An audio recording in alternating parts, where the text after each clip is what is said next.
ప్రధానమంత్రి మోడీ మాట్లాడుతున్నారు. లైవ్ లో చూద్దాం. बुद्धि प्रदे देवी,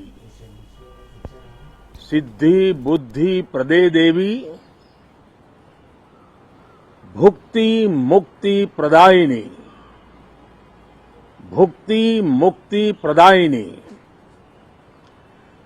मंत्र मूर्ते सदा देवी, मंत्र मूर्ते सदा देवी, महालक्ष्मी नमोस्तुते, महालक्ष्मी नमोस्तुते।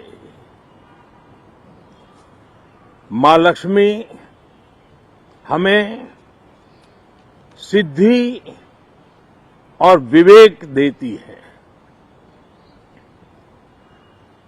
समृद्धि और कल्याण भी देती है। मैं मां लक्ष्मी से प्रार्थना करता हूं कि देश के हर गरीब एवं मध्यम वर्ग समुदाय पर मां लक्ष्मी की विशेष कृपा रहे। साथियों,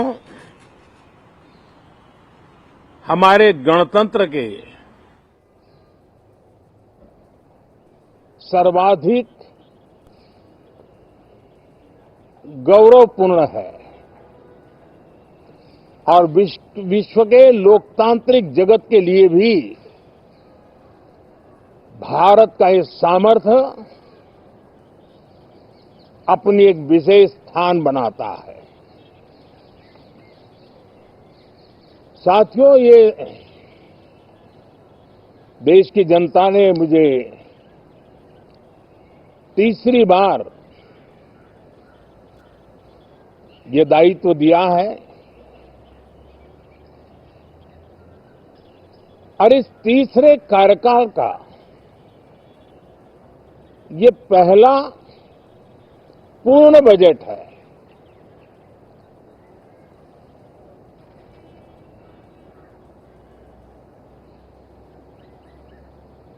और मैं विश्वास से कह सकता हूं कि 2047 जब आजादी के 100 साल होंगे, विकसित भारत का जो संकल्प देश ने लिया है, ये बजट सत्र, ये बजट एक नया विश्वास पैदा करेगा, नई ऊर्जा देगा कि देश जब आजादी के 100 साल मनाएगा तब विकसित होकर रहेगा। 140 करोड़ देशवासी अपने सामूहिक प्रयास से इस संकल्प को परिपूर्ण करेंगे। तीसरे टर्म में हम मिशन मोड में देश को सर्वांगीण विकास की दिशा में, चाहे वो भौगोलिक रूप से हो, सामाजिक रूप से हो या आर्थिक भिन्न भिन्न स्तर के संदर्भ में हो, हम सर्वांगीण विकास के संकल्प को लेकर के मिशन मोड में आगे बढ़ते जा रहे हैं। इनोवेशन, इंक्लूजन और इन्वेस्टमेंट, ये लगातार हमारे आर्थिक गतिविधि के रोड मैप का आधार रहा है। इस सत्र में हमेशा की तरह कई ऐतिहासिक बिल पर सदन को चर्चा होगी और व्यापक मंथन के साथ वो राष्ट्र की ताकत बढ़ाने का काम करने वाला कानून बनेंगे। विशेषकर नारी शक्ति के गौरव को पुनः प्रस्थापित करना, पंथ संप्रदाय के भेद से मुक्त होकर के हर नारी को सम्मानपूर्ण जीवन मिले, उसको भी समान अधिकार मिले, उस दिशा में इस सत्र में कई महत्वपूर्ण निर्णय लिए जाएंगे। Reform, perform and transform. जब विकास की तेज गति को प्राप्त करना होता है तो सबसे ज्यादा बल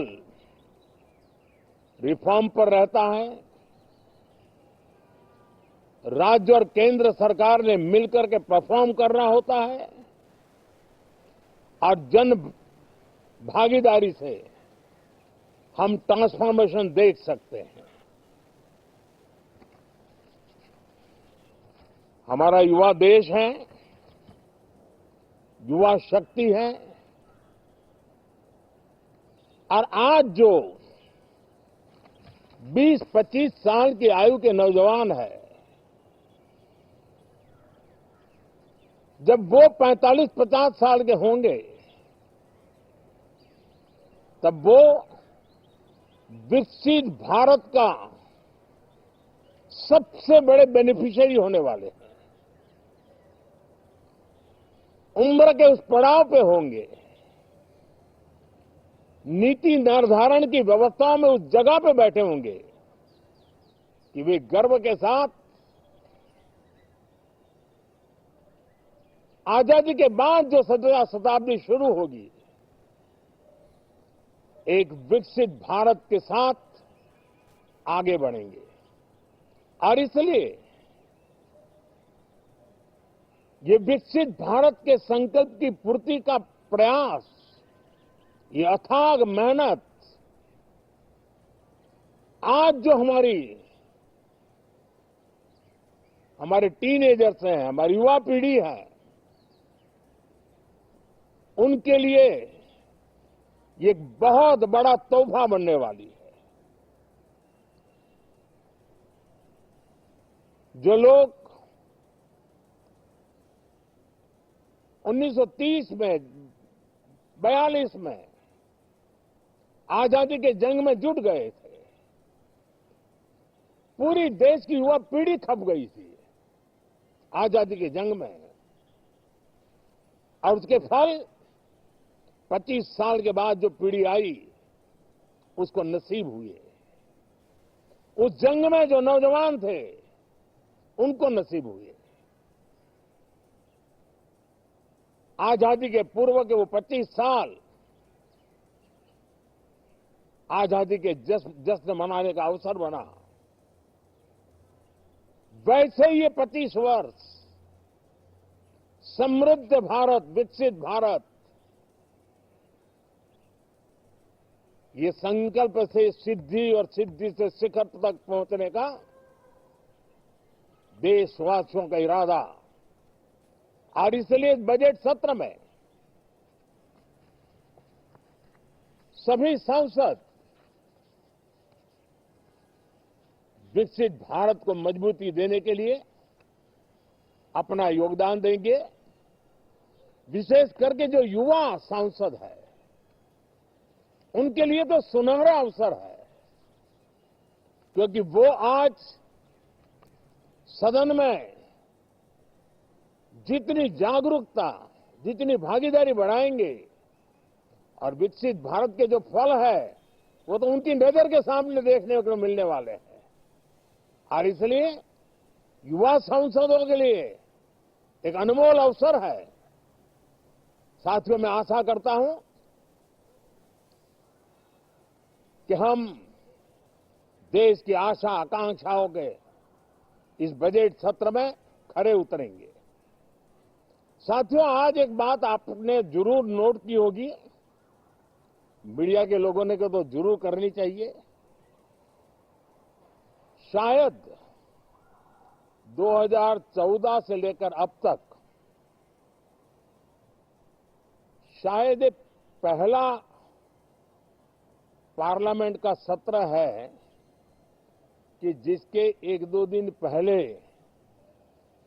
कोई विदेशी चिंगारी नहीं प्रगटी है। विदेश में से आग लगाने की कोशिश रही हुई है।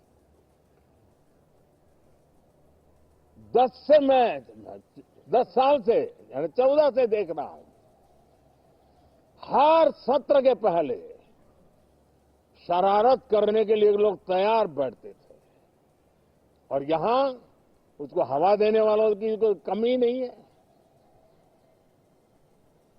ये पहला सत्र मैं पिछले 10 साल के बाद देख रहा हूं कि जिसमें किसी भी विदेशी कोने से कोई चिंगारी नहीं हुई। साथियों, बहुत बहुत धन्यवाद।